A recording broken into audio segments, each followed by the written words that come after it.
мен биылғы жолдауымда цифрлық мемлекет болуымыз керектігін жарияладым.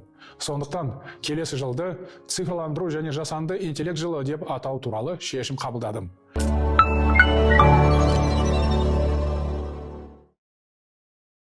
Жасанды интеллект адамның ойлау көкжиегін кеңейтетін жаңа дәуір. Болашақ бүгіннен басталады. Математикасы нақты ғылымдардың тілі, ойлау мәдениетінің шыны.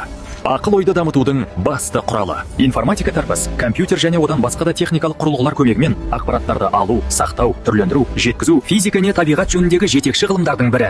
Ол басқа да жаратылыстану ғылымдары сияқты ұзақ тарихи даму жолынан өтті. Миф апталығына қош келдіңіздер.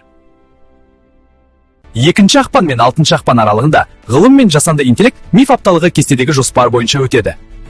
Сәлеметсіз бе? IQ Банкер ойынын тамашалауға шақырамыз. Бұл қызықты әрі логикалық сынақтарға толы квест. Ғылымдағы таңдау дәлдігір калеуға шақырамыз. Бұл ойын сіздің біліміңіз бен жылдамдығыңызды сынауға мүмкіндік береді. Математикалық миссия құпияны аш тақырыбында. Бұл қызықты ойын құпияны. Барлығыңызды күтеміз, келіңіздер.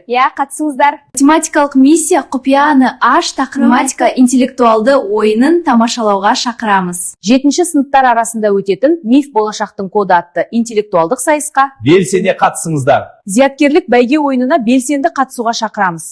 Бұл өте қызықты әрі пайдалы ойын болады.